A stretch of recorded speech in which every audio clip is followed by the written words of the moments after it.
상속재산하고 징여재산하고 공통점이 뭐가 있을까요? 세율이 같은 거. 세율이 같은 거. 오케이. 세율. 또.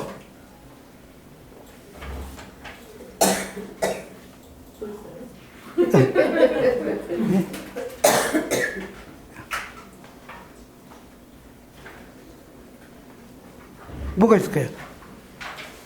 강의할 때는 이게 상품을 좀 갖고 와서 해야 되는데. 예? 10년 합산. 10년 합산은 조금 틀리는 문제가 있습니다. 여기는 5년 합산도 하거든요. 여기는 10년 합산만 왔습니다. 그래서 약간 틀려요. 그러니까 앞으로 대표님 상품들 좀 준비해 주시고요. 네.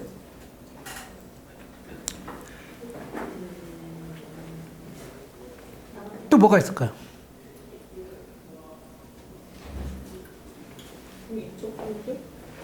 상속재산하고 징여재산. 인적공제. 크게 큰 틀에서 재산평가. 평가. 아이, 뭐, 그런 게 다 나오네.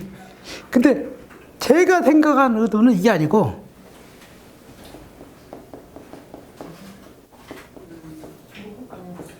공짜. 그렇죠. 공짜입니다. 공짜. 그래. 예. 무상으로 취득한 재산에 대한 세금이 재산이고, 상속재산이나 징여재산은 무상으로 취득한 재산이고, 이거에 관련해서는 이제 상속세가 될 거고, 징여재산에는 징여세가 과세될 겁니다. 예. 이제 상속재산이나 징여재산 과세되는 상속세 징여세는 전부 무상으로 받은 재산에 대한 세금입니다. 일반적으로. 틀린 걸 이제 찾아볼까요? 틀린 거 두 개.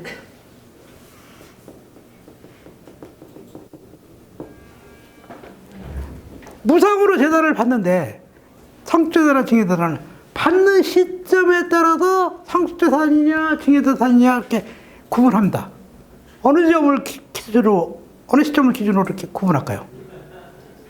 네?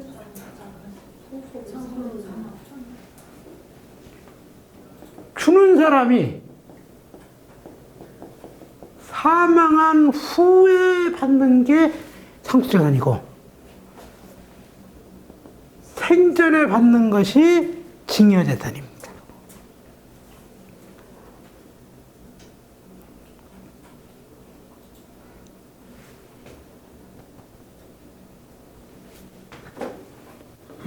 그러면 주는 사람이 누굴까요? 주는 사람.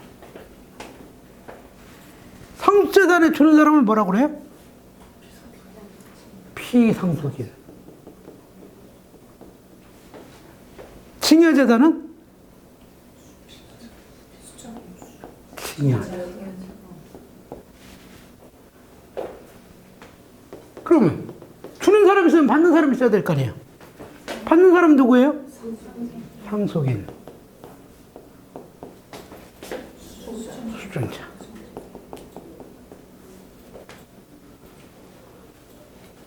그러면 상속세 납세 의무자는 누구예요? 원래 피상속인이 주는 사람이 돼야 되는데 이 사람은 죽고 없잖아요. 응? 죽고 없으니까 상속인이 되는 겁니다. 응? 징여세는 누가 내요? 징여자가 될 수도 있잖아요.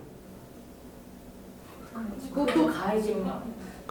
그러니까 징여자가 될 거냐 순자가 될 거냐는 그 나라에서 정하기 나름입니다. 그래서 근데 우리나라는 수준자고 일본도 수준자고 미국은 누구게? 미국은 징여자입니다. 주는 사람. 응? 이거는 피상속이 없으니까 죽어 있으니까 상속인으로만 고정될 수밖에 없겠죠. 근데 징여세는 징여자 납세의무자를 징여자로 할 거냐 순자로 할 것은 그 나라에서 정하기 나름입니다. 예, 우리나라하고 일본은 수은자가 납세의무자인데 미국 같은 경우에는 증여자가 납세입니다. 이게 이제 상속세하고 증여세 이 개념적인 큰 틀에서 하시는 이제 여기에서 출발을 하는 겁니다. 그래서 그럼 상속재산이 뭐냐? 어떤 걸 상속재산으로 하느냐, 증여재산으로 하느냐, 이제 그런 문제. 예? 받는 사람이 우리 일반적으로 상속인이라고 했지만 상속인이 아는 사람도 있거든요. 그 받는 사람이 누구냐? 그렇게 이제 깊이 들어갈 거고 들어간다면 납세의무자가 있으면 납세의무자를 과세는 어디서 관할하느냐? 뭐 관할 문제가 나올 거고, 예? 만일 이 수은자가 세금 안 냈을 때는 어떻게 할 거냐? 한다든지 그런 이제 여러 가지 문제가 발생을 하는 거죠. 근데 기본적인 상속세 증여세는 이렇게 개념 정리가 된 상태에서 들어가셔야 됩니다. 예? 이건 질문. 요거에 대해서는. 상속세 그 신고할 때 예. 자녀들이 협의가 안 돼서 예. A는 하고 싶은데 B가 해줄 줄 알아서 못하면 예. 못하는 걸로 끝나는 거예요. 아닙니다. 그거는 이따가 조금 이따 지나가서 말씀드릴게요. 세금을 어떻게 계산하는지 해서 지금 말씀드린 상속세는 자 재산이 예를 들어 20억이 있더라. 그러면 상속인들이 이렇게 재산을 가져갈 거 아닙니까? 근데 이 세금은 상속세는 여기다가 세율을 곱해버립니다. 전체 재산에. 그 유산세라고 하거든요. 그렇기 때문에 자식들이 얼마씩 논아갔는지는 상관없어요. 그러니까 이건 세금 신고해야 됩니다. 전체로 해서. A는 할 의사가 있고 B랑 C는 의사가 없어서 상속세를 B랑 C가 못 낼 경우에는 A가 다 내야 되는 건지. 아닙니다. 이 상속세는 예를 들어서 10억, 5억, 5억 이렇게 아들, 딸, 뭐 배우자 이렇게 가져갔다. 근데 이 세금이 2억이더라. 그러면 이 받은 금액을 한도로 해서 2억에 대한 세금을 연대해서 같이 책임을 져야 됩니다. 만약에 이 사람 하면 한 사람만 배우자는 하나도 안 가져갔다. 각각 10억씩 가져갔다. 그럼 배우자는 세금 받은 게 없으니까, 재산 받은 게 없으니까 세금 낼 게 없습니다. 상속세는 상속받은 재산을 갖고서 내는 거지 자기 생돈 갖다가 내는 거 아니에요. 그 예를 들어서 이 사람이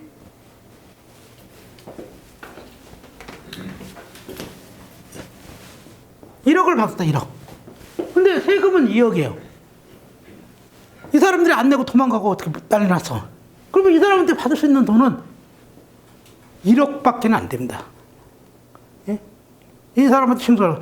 그러니까 자기 주머니에 있는 돈 갖고 세금 내는 건 아닙니다. 상속받은 재산 갖고서 세금 내고 그걸로도 못 내면 빠이빠이 하는 거예요.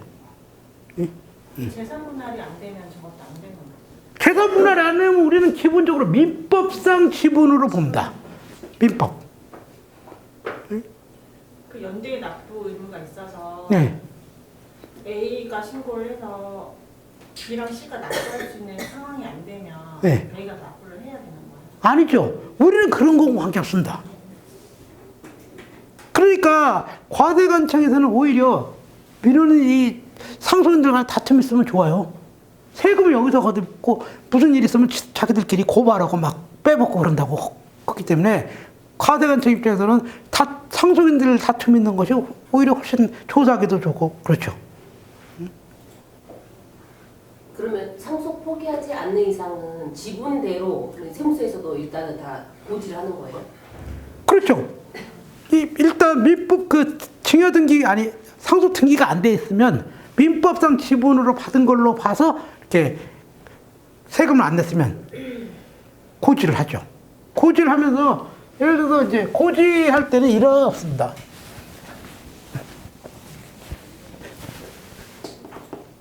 상속세 5가 5억이더라. 그러면 거기서는 요거 한 장 보냅니다. 한 장.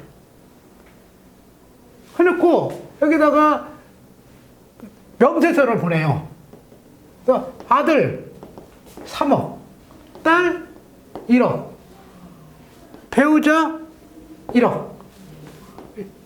이래는 이렇게 5억 정도 이렇게 부담해야 된다 하고 이렇게 명세를 보는 겁니다.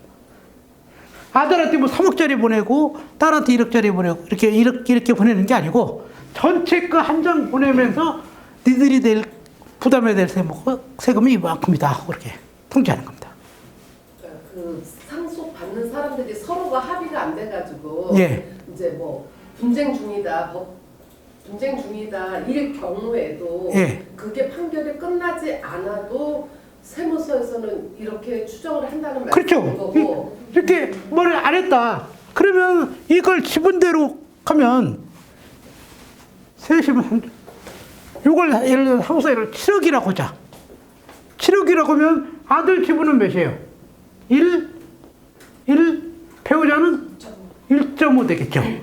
그러면 아들이 부담할 세액은 2억, 배우자는 3억 이렇게 부담이 되는 겁니다.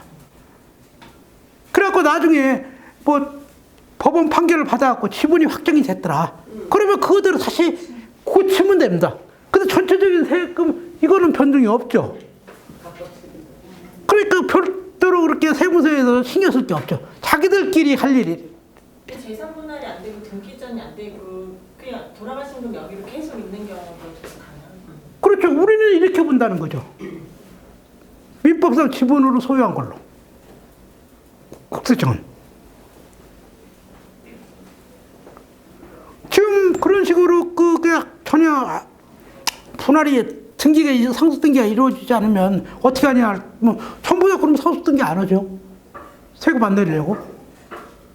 그 상속 등기 확보하고는 상관이 없고 상속 등기를 안 한다.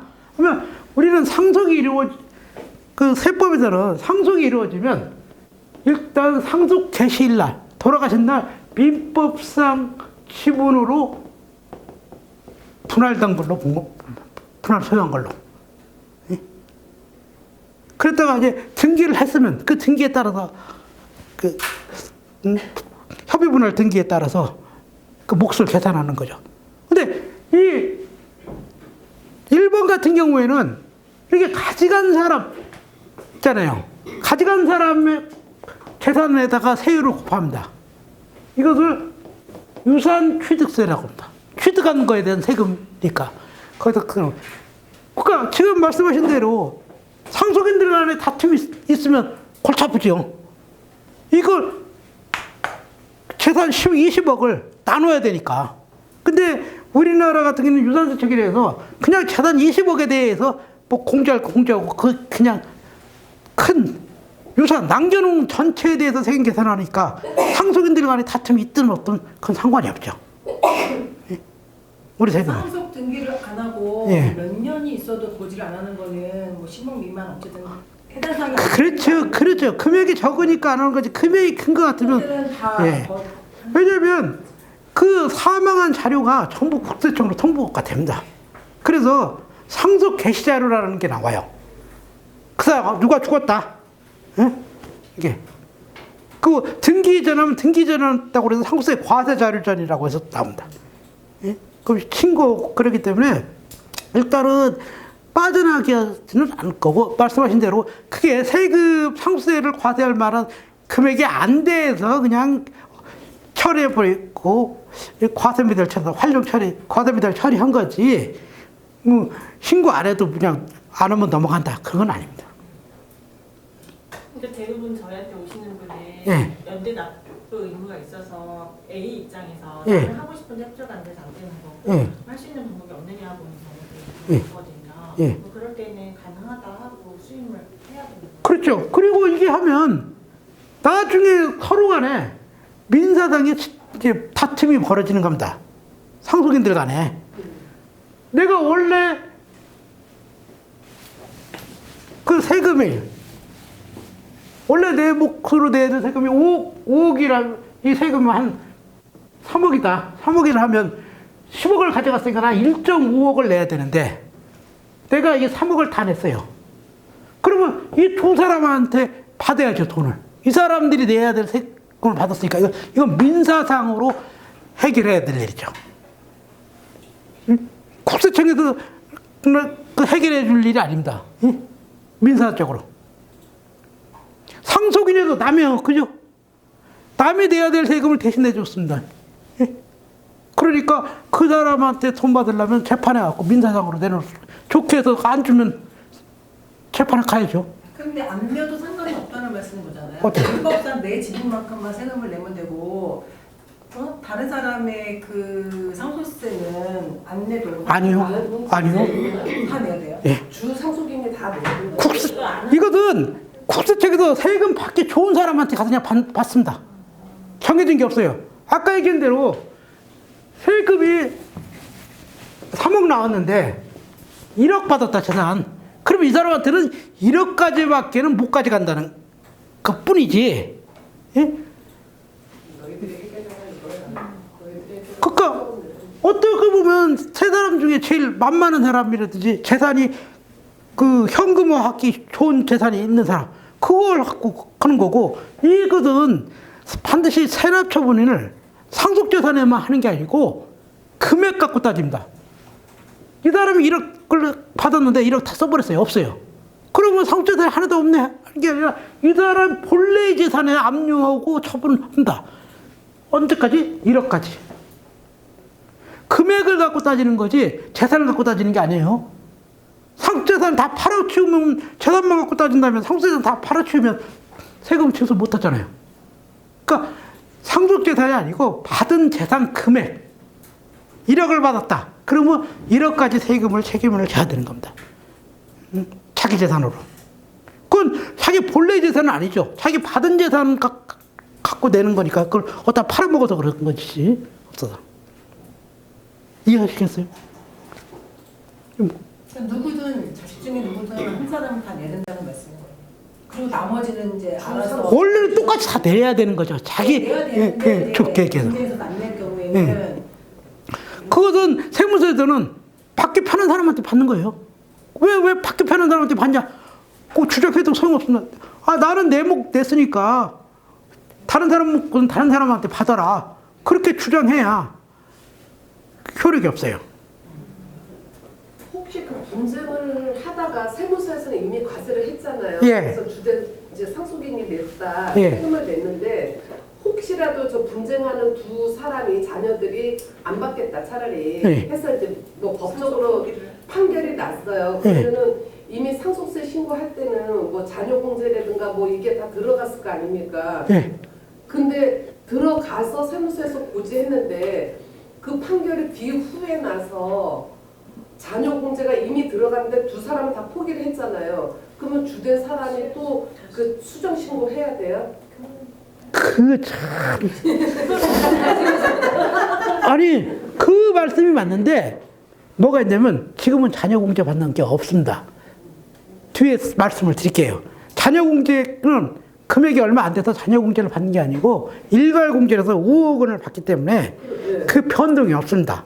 누구 상속분을 포기하고 누구한테 간다 하더라도 다시 그것을 계산을 다시 할 필요가 없습니다. 예, 계산을. 배우자 공제만 문제입니다. 배우자 공제.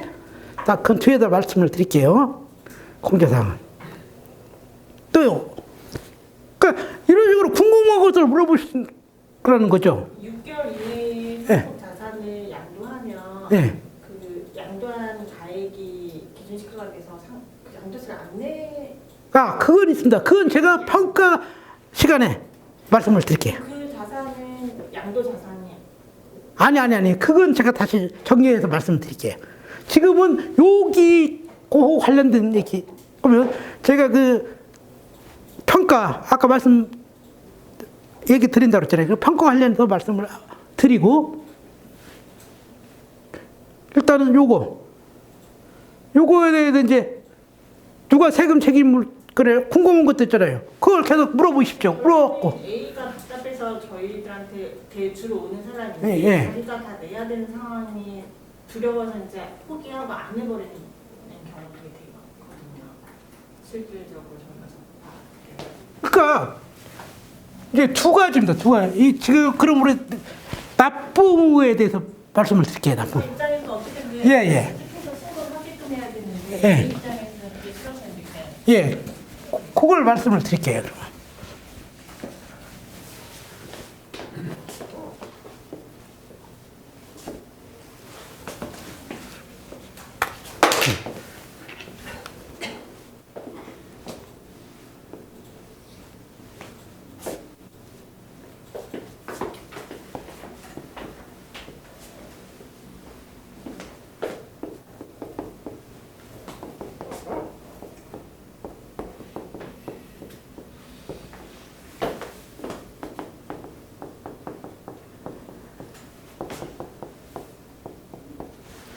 자, 상속세 납세 문제는 상속인입니다. 상속인인데 상속인이 안 내면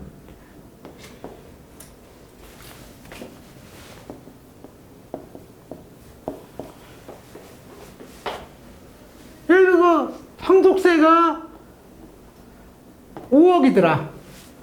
5억인데 전체 재산이 뭐 30억이더라.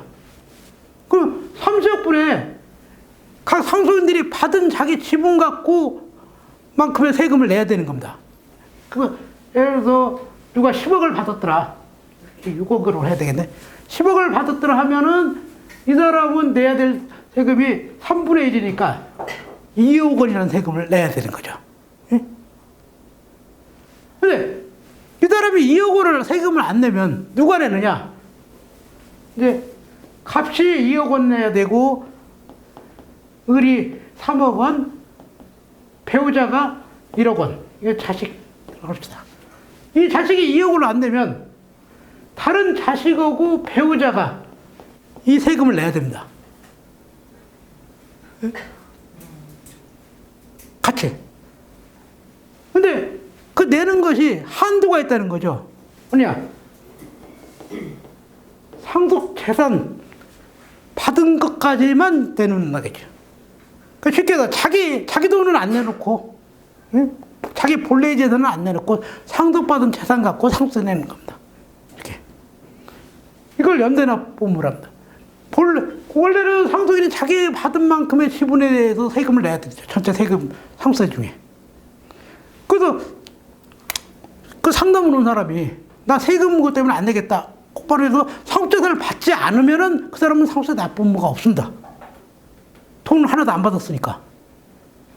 근데 사전 증여받은 게 있으면 이제 납부 의무가 되게 문제가 있어요. 근데 일반적으로는 상속세는 상속재산 받은 사람이 세금 내는 겁니다.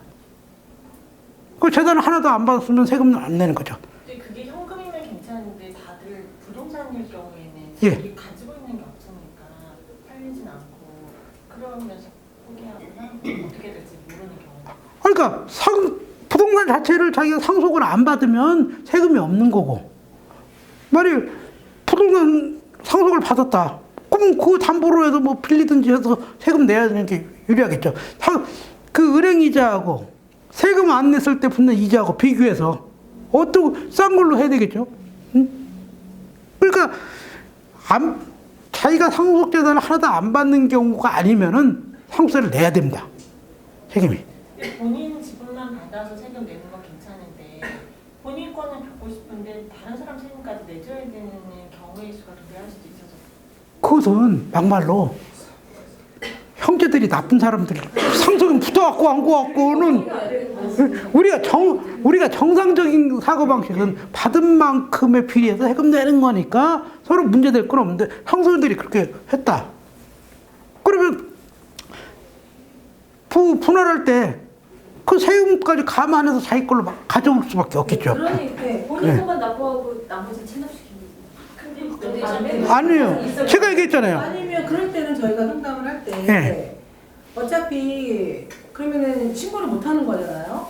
기간 내에 신고를 못 하는 건데. 아니 기간 내에 신고는 하죠. 아니 근데 그러니까 합의가 안 됐으니까 신고 자체를 그러니까 할 수는 있는데 서로 이제 합의가 안 되니까 그냥 넘어갈 수도 있잖아요. 6개월 이후에. 그것은 그 납세자한테 불리합니다. 그러니까 그거를 얘기하자는 게. 아니 그러니까 그거 안 하는 경우가 있으니까 안 하면 초기에 안 하면 고지를 하죠. 뭐 그렇죠. 가산세 막 이런 게 있으니까 최소한 어떻게든 6개월 안에 신고를 하도록 유도를 하는 수밖에 없어요. 그러니까 그게 분할이 안 된다.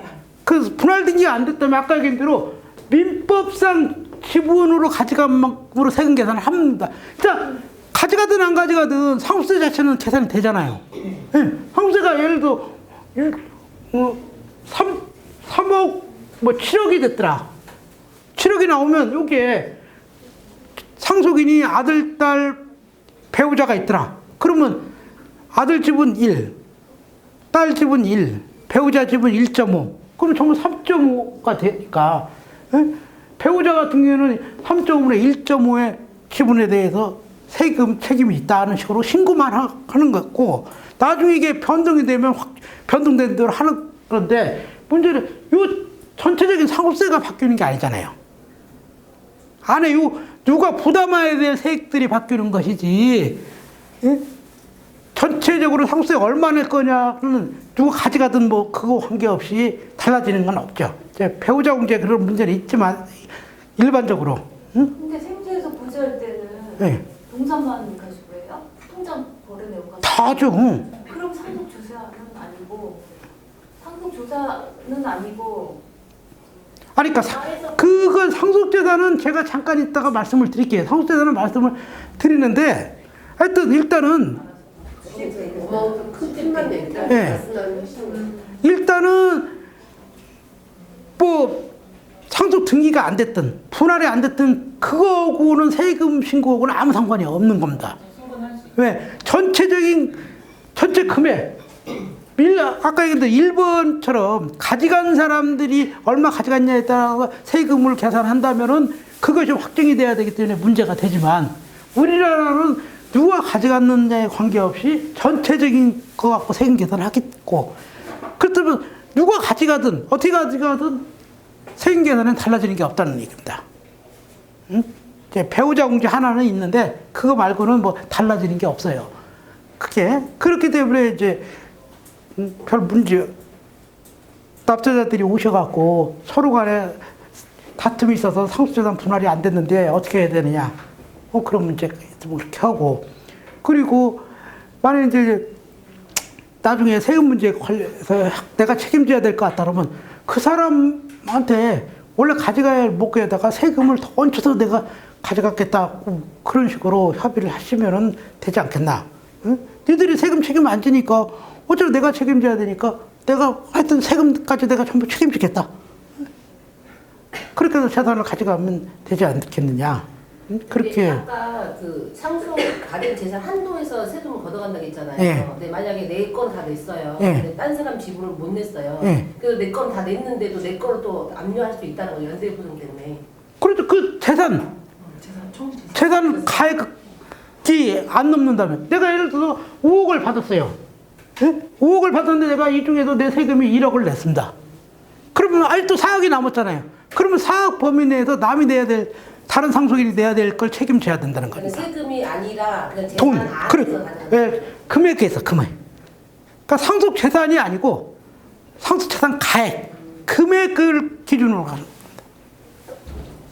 그래서 내 5억을 받았다. 그 상속재산을 환전해야 하니까 5억이 되더라. 그럼 5억의 범위 내에서 책임을 져야 되는 겁니다. 근데 정상적인 그 상속인들 같으면 알아서 형제들끼리 자기 목 다 계산하겠죠. 우리는 좋은 사람 상대해야지 이렇게 나쁜 사람 상대하면 됩니까? 바로 세금을 내줘도 플러스 안 합니다.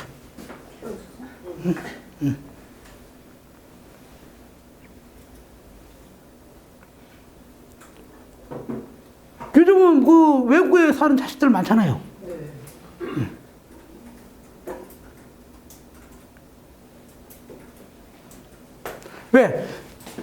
왜 그러냐면, 수임자가 피거주자는 우리나라에 거주하지 않는다는 거잖아요. 이 사람한테 세금 받기 어렵잖아요. 우리나라에 거주하지 않으니까. 그러니까 맞바로 피거주자한테 주자마자 이 증여자는 연대납부가 부과됩니다. 별도 절차 없이. 증여하는 시점에서 바로 발생을 해버려요.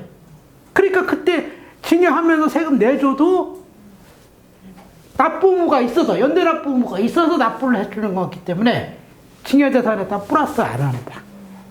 비거주자라는 걸 증명해야 되겠네요. 그렇죠. 뭐 증명 굳이 뭐 미국에 돼 있다 그러면 뭐 증명 별도로 안 하겠죠. 국내 주소가 없으면 뭐 크게. 근데 그 외국에 있는 자식들한테 이렇게 돈 주고 그런 것들 많잖아요.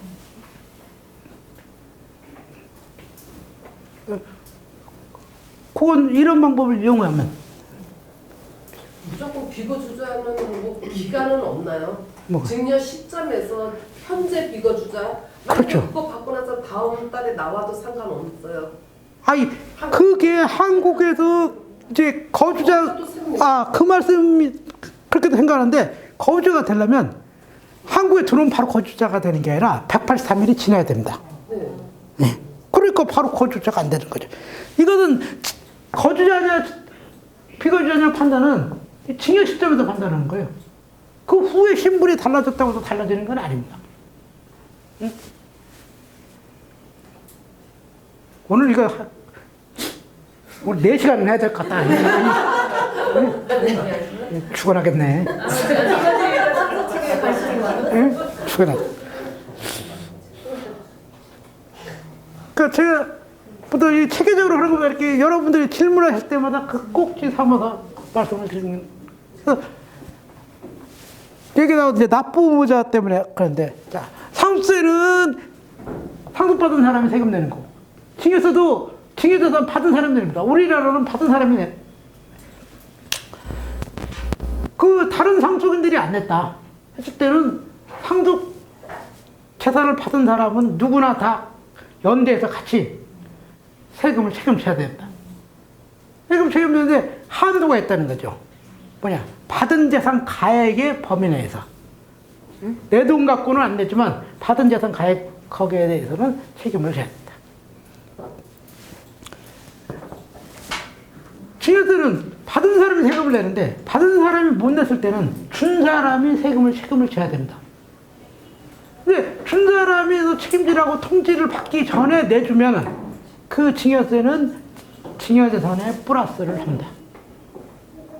근데 받는 사람이 우리나라에 살지 않는 비거주자일 경우에는 징역하자마자 우리나라에 살지 않기 때문에 그 사람은 주는 사람이 같이 책임을 져야 됩니다. 받기 어려우니까. 그래서 이 사람들은 우리 하나 좋은 게 뭐냐면 징역자가 세금 내줘도 합쳐지지 않는다는 거죠. 징역자가 합쳐지지 않는 오히려 그런 좋은 점이 있는데 이게 비거주가 되면 자식한테 공제해 주는 걸 공제를 못 받습니다. 5천만 원. 비거주잖아. 이따가 다시 말씀드릴게요. 무조건 다 좋은 건 아니고. 근데 어차피 비거주자니까. 어차피 비거주자니까 그건 상관이 없죠. 뭐 그걸 거주자로 만들어 갈 수도 없는 일이고.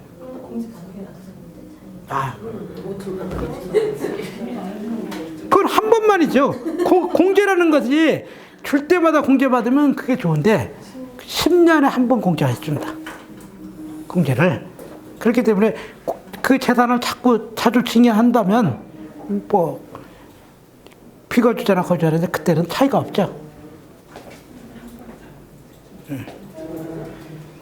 그러니까 앞으로 할 게 상속 공제, 징여재산 공제, 재산평가. 저희들은 이제 상속재산에 대해서 말씀을 드릴게요. 이번 상속재산하고 점심 먹도록 하겠습니다.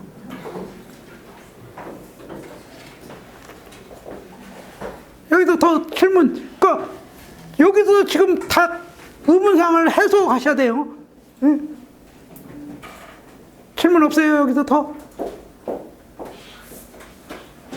궁금한 거 이제 다 해소됐어요? 응?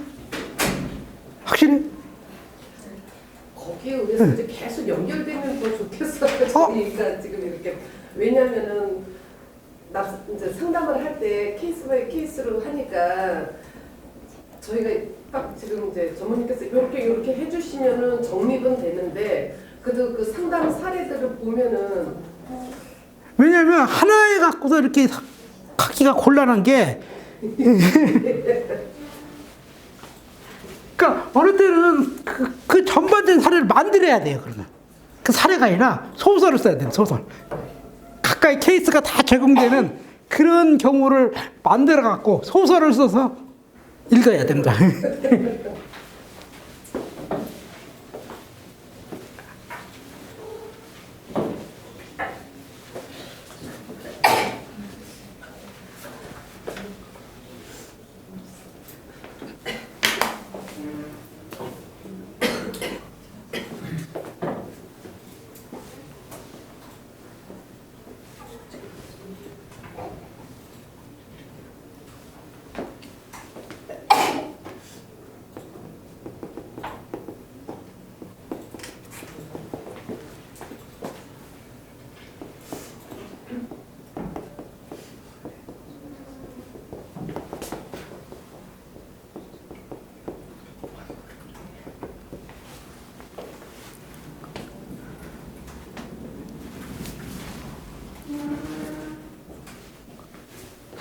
상속재산은 본래의 상속재산, 의례 상속재산, 추정 상속재산 이렇게 세 가지로 나눕니다. 본래의 상속재산은 뭐냐? 본래의 상속재산은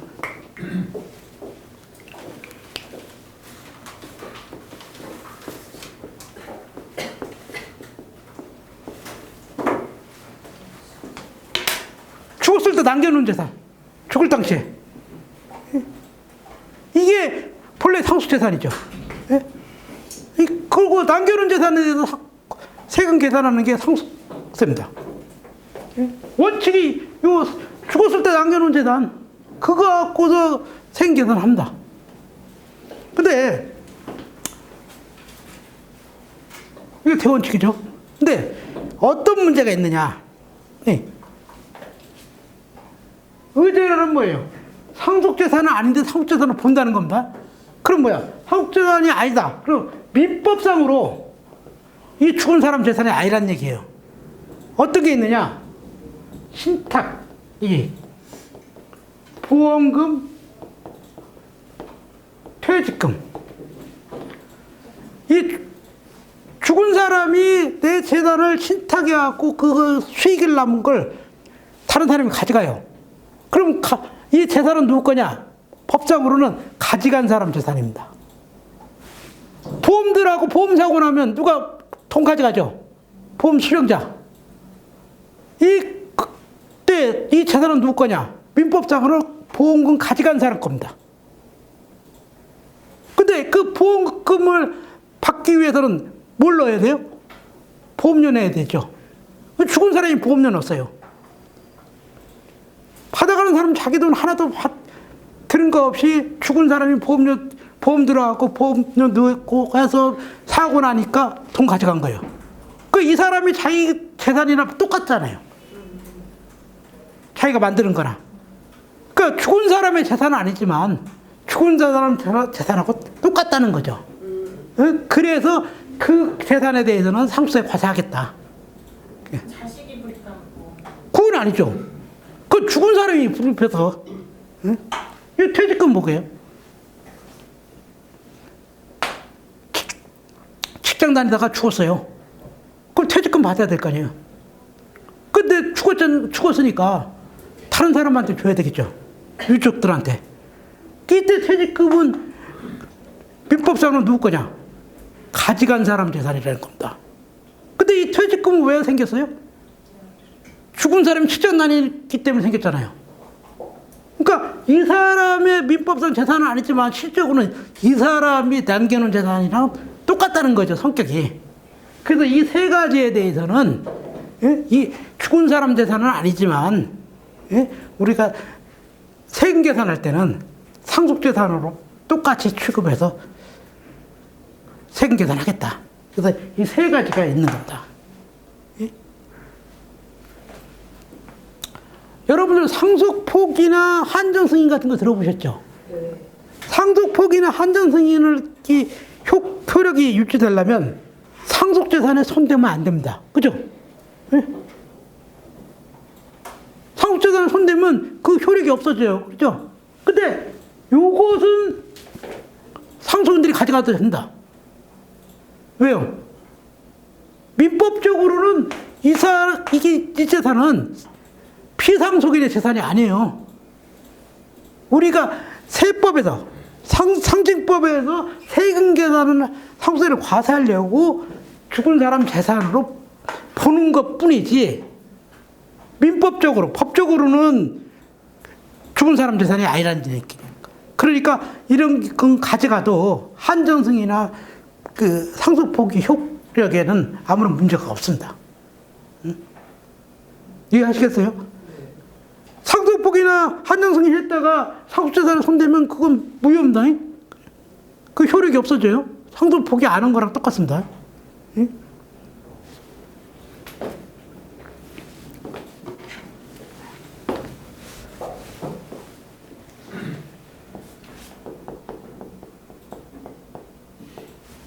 자, 우리가 이 상속세를 과세하는 것이 요 사망 시점, 요때 남겨놓은 재산에 대해서 과세를 하잖아요. 예? 그러니까 이제 납세자가 세금을 덜 내려고 이제 연구를 하는 거죠. 어떻게 하면 빼먹을 수 있을까? 죽기 전에 처분해버리면 어떻게 됐습니까? 처분. 예를 들어 아파트를 갖고 있다가 처분하면 이때 아파트 있습니까? 없으면 아파트는 이거 상속재산에서 빠지죠. 그냥 이거 내비두면 어떻게 되겠어요? 다 이렇게 해서 죽기 전에 다 팔아버리면 세금을 낼 사람 하나도 없잖아요. 그래서 세법에서 상속법에서 뭐냐면 죽기 전에 2년 내에 이렇게 처분했으면 이 재산은 처분한 대금은 상속인한테 현금으로 줬을 것이다 이렇게 추정하는 겁니다. 그럼 현금으로 안 줬으면 어떻게 할 거냐? 소명해라 소명. 사용처를 어디다 썼는지 소명하면은 또 상속재산을 안 보고 소명 못하면 이거 상속인한테 현금으로 준 걸로 해서 세금 계산하겠다. 상속재산을 봐서 이렇게 듭니다. 그러니까 2년 내에 뭐 5억 이상 뭐 하여튼 해서 조건이 있어요. 이게 안 그러면 다 처분해서 죽기 전에 다 처분하면 상속재산에 포함 안 되면 세금 안 내잖아요. 그래서 이 조건이 주는 겁니다. 그래서 여기는 이 추정이라는 문구가 들어가면 무섭습니다. 원래 세금을 과세할 때 이 세금 과세하는 게 맞냐 틀리냐 그런 것은 과세관청에서 입증을 해야 되는데 추정이라는 문구가 들어가면 납세자가 입증해야 돼요. 그러니까 납세자가 누가 돌아가신 분이 2년 내에 재산을 처분한 게 있더라. 그럼 이 처분한 돈을 어디다 갖다 썼느냐? 상속인이 안 가져갔다. 과세관청은 상속인한테 줬다고 생각을 했거든요. 그 상속인들은 우리가 안 가져갔다는 것을 소명을 해야 되는 거예요. 소명을 못하면 그냥 상속재산으로 인정이 돼버리는 겁니다. 그러면 어떤 사유 불문하고 못하는 거예요? 갑자기 돌발 상황이 죽을 수도 있잖아요. 그렇죠. 그건 예외 규정 없어요. 요건 죽기 전에 2년. 이거 예외 규정이 없습니다. 그러다 보니까 이제 하는 일들이 예금 계좌 갖다 놓고 이제 까보는 것 하나죠.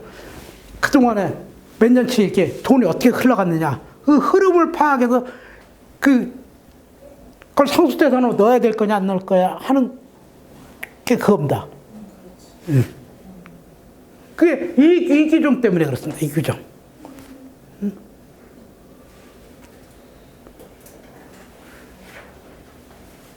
아까 예금계좌 누가 말씀하셨죠? 예금계좌를 살펴보는 이유가 이거, 이 추정 상속재산에 넣어야 되느냐 마느냐 때문에 쭉 그동안에 입출금 내역을 보고 어떻게 사용했는지 우리가 그 돈이 사용처가 소명이 되냐. 소명이 되는 건 빼버리면 되거든요. 소명이 안 되는 것은 다 이렇게 플러스를 해야 됩니다. 그래서 상속재산은 이렇게 세 가지 걸 갖고서 상속재산으로 계산해서. 10년까지를 본다라고. 그거는 이제 예금. 그건 조금 이따가 말씀드려요. 조금 이따 말씀하시는 거예요.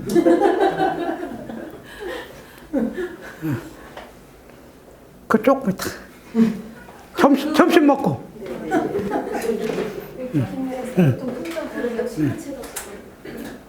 그거는 이제 통장보다 많은 사람. 이것은 이 세 가지의 공통점이 뭐냐? 죽을 때 남겨놓은 재산을 보는 겁니다. 네? 사전에 징여한 재산이 아니고 사전에 징여한 재산은 점심을 먹고 말씀드리고, 네. 네. 이것은 죽었을 때 남겨놓은 재산. 이건 죽었을 때 남겨놓은 재산이지만 민법상으로는 피상속인 소유가 아닌 거. 죽기 2년 전에 처분한 재산이 있으면 그 재산은 아마도 상속인한테 현금으로 줬을 것이다 이렇게 추정하면 우리는 아니네요. 그거 딴 데다 썼어요. 그걸 소명을 해야 된다. 근데 어렵죠.